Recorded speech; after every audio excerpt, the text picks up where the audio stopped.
قائم کر کے تم دونوں کو جیل سے نکلوانے کی درخواست کی تھی، اس لیے پچھلی 3 مہینوں سے پلاننگ ہو رہی تھی اور اسے عملی جامہ پہنایا دیا گیا، لیکن مجھے تمہاری ساتھی کی موت کا افسوس رہے گا، میں اسے کبھی نہیں بھلا سکوں گا۔ طارق نے گہرا سانس لیتے ہوئے کہا، وہ میرا بہتر دوست تھا، ہم نے کچھ بہت عرصہ ایک ساتھ گزارا تھا، دوستوں کو کبھی نہیں بلایا جا سکتا۔ پشکر کی منہ سے بے اختیار گہرا سانس نکل گیا۔ آہٹ سن کر ان دونوں نے بیک وقت پیچھے گھوم کر دیکھا۔ مادھوری اپنے کمرے کی دروازے میں کڑی ان کی طرف دیکھ رہی تھی، اس کی آنکھوں میں ایک نئی خوف کی جھلک نظر آ رہی تھی۔ اوہ تم، طارق ایک جھٹکے سے اٹھ گیا، تم نے شاید ریڈیو کی خبریں، میں نے ریڈیو کی خبریں بھی سنی ہیں اور تم دونوں کی باتیں بھی، مادھوری نے جواب دیا، اس کی لہجے میں ہلکی سی کپکپاہٹ تھی۔ تم لوگ ابھی اور اسی وقت میری گھر سے نکل جاؤ، میں کسی مفرور کو اپنی گھر میں جگہ نہیں دے سکتی، اگر تم لوگ نہ گئے تو میں شور مچاؤں گا اور لوگوں کو جمع کروں گا۔ جذبات میں آ کر شاید تم یہ بول گئی ہو کہ ہم نے تمہیں پارک میں کسی حالت میں پکڑا تھا۔ پشکر بھی اپنی جگہ سے اٹھ کر اس کے سامنے آ گیا، میں اپنی اس جرم کی اتنی بڑی قیمت نہیں ادا کر سکتی جس کا خمیازہ پوری قوم کو بھگتنا پڑے۔ تم لوگ تخریب کار اور دہشت گرد ہو، نہ جانے کتنی بے گناہ تمہارے ہاتھوں موت کی گارڈ اترے ہیں اور کتنے لوگ اور مریں گے۔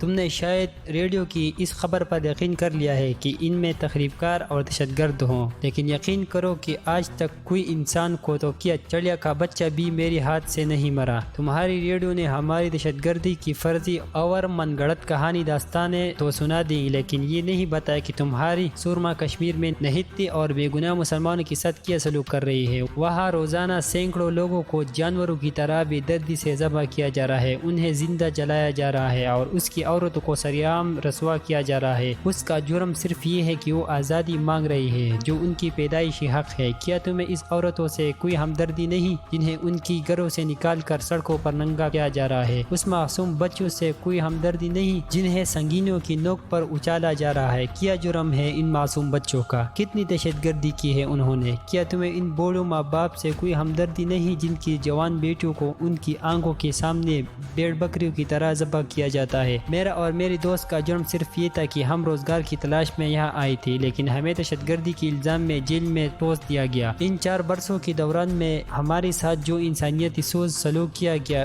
تم ان کا تصور بھی نہیں کر سکے۔ ہمارا جرم صرف یہ ہے کہ ہم کشمیری ہیں اور مسلمان ہیں، یہاں آئے دن مسلمانوں کا قتل عام ہوتا ہے، ان کی گھروں کو نظر آتش کر دیا جاتا ہے۔ آخر کیا جرم ہے ان کا؟ تمہاری اس بلڈنگ میں بھی مسلمان گھرانے ہوں گے، انہوں نے کتنی بار تمہارا گھر جلایا، کتنی بار تمہاری عصمت لوٹی گئی؟ خاموش کیوں ہو مادھوری؟ جواب دو، کسی مسلمان نے تمہیں کبھی کیا غزن پہنچائی ہے؟ طارق خود جذباتی ہو گیا، وہ خاموش ہو کر مادھوری کی طرف دیکھنے لگا جو خاموش کھڑی۔ دیکھو مادھوری، اس مرتبہ پشکر نے اسے متوجہ کرتے ہوئے کہا، میں ہندو ہوں، میری ہمدردیاں ہندو سے ہونی چاہیے اور ہے، میں وطن کا غدار نہیں ہوں، مجھے بھی ہندوستان سے اتنی محبت ہے جتنی تمہیں ہو سکتی ہے۔ میرا شمار ان لوگوں میں ہوتا ہے جو ہندوستان کو محبت اور آتشی کا گہوارہ بنانا چاہتے ہیں۔ یہ محبت اور بھائی چارہ اسی وقت قائم ہو سکتا ہے جب ہم دوسری کی خوشی کو اپنی خوشی اور دوسری کی دکھ کو اپنا دکھ سمجھے، کسی کا حق غصب نہ کرے، اگر کسی کے ساتھ زیادتی نہ ہو تو وہ کبھی سر اٹھانے کی کوشش نہ کرے۔ آج پنجاب، کشمیر، تامل ناڈو اور سکم وغیرہ میں جو لوگ اپنا حق مانگ رہے ہیں، کیا ان بات کا ثبوت نہیں کہ ماضی میں ان کے ساتھ بہت سی زیادتیاں ہوئی ہے، ان کی حقوق سلب کی گئی ہے؟ کیا حقداروں کو ان کا حق نہیں ملنا چاہیے؟ بولو، میری بات کا جواب دو مادھوری۔ اس وقت تم ہمارے سامنے بے بس کھڑی ہو، تمہیں جس حالت میں پکڑا گیا تھا اس کے پیش نظر تم آسانی سے بلیک میل ہو سکتی ہو، یا آتی ہی تم نے اپنے آپ کو پلیٹ میں سجا کر ہمارے سامنے پیش کر دیا تھا۔ لیکن اس شخص نے طارق کی طرف اشارہ کیا، اس مسلمان نے تمہیں ڈانٹ دیا، کیا یہ اس کی شرافت کا ثبوت نہیں ہے کہ یہ لوگ نہ تو کسی کی زیادتی کرنا چاہتے ہیں اور نہ کسی کی مجبوری سے فائدہ اٹھانے کی کوشش کرتے ہیں؟ بولو مادھوری، خاموش کیوں ہو؟ میں کچھ نہیں جانتی، تم لوگ صبح یہاں سے چلے جاؤ، مادھوری نے روندی ہوئی آواز میں کہا اور کمرے میں داخل ہو کر دھڑ سے دروازہ بند کر دیا۔ یہ تو گڑبڑ ہو گئی، طارق نے پشکر کی طرف دیکھتے ہوئے کہا، مجھے اندازہ نہیں تھا کہ یہ خبریں ریڈیو پر بھی نشر ہو سکتی ہے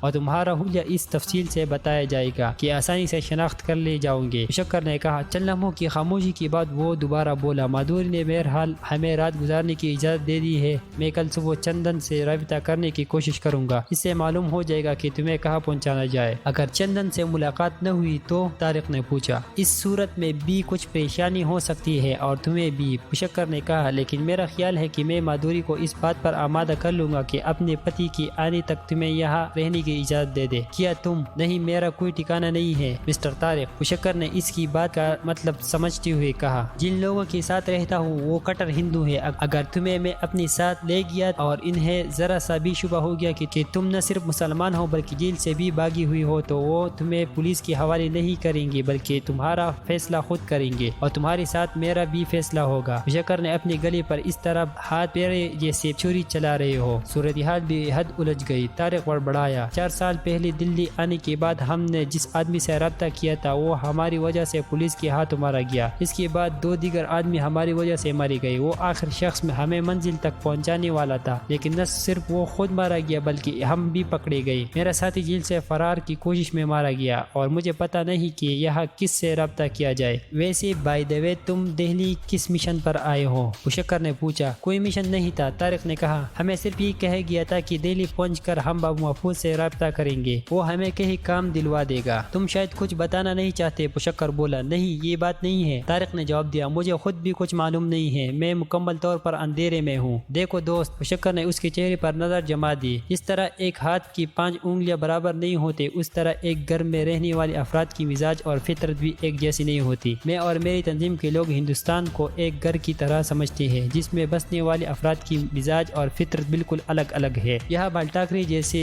متعصب اور انتہا پسند ہندو بھی ہے اور مجھے جیسے ہندو بھی۔ بال ٹھاکرے یہاں کسی اور کا وجود برداشت نہیں کر سکتا، وہ بزور طاقت سب کا حق مارنا چاہتا ہے، اور مجھے جیسے لوگ اس سرزمین پر سب کا حق تسلیم کرتے ہیں اور مل جل کر رہنے کو ترجیح دیتے ہیں۔ ہماری تنظیم نے تمہاری لبریشن فرنٹ سے معاہدہ کیا ہے کہ تم دونوں کو جیل سے نکال کر ایک مخصوص مقام تک پہنچا دیا جائے۔ مجھے افسوس ہے کہ اس آپریشن کے پہلے مرحلے میں تمہارا ساتھی جان سے ہاتھ دھو بیٹھا۔ اس جگہ کے بارے میں صرف چندن جانتا ہے۔ صورتحال خاصی الجھ گئی۔ اگر میری چندن سے ملاقات نہ ہوئی تو میں تمہیں اس طرح نہلا اور بے سہارا نہیں چھوڑوں گا۔ میرا خیال ہے کہ تمہیں پریشان ہونے کی ضرورت نہیں، رات آدھی ہو چکی ہے، آرام سے سو جاؤ، صبح دیکھا جائے گا۔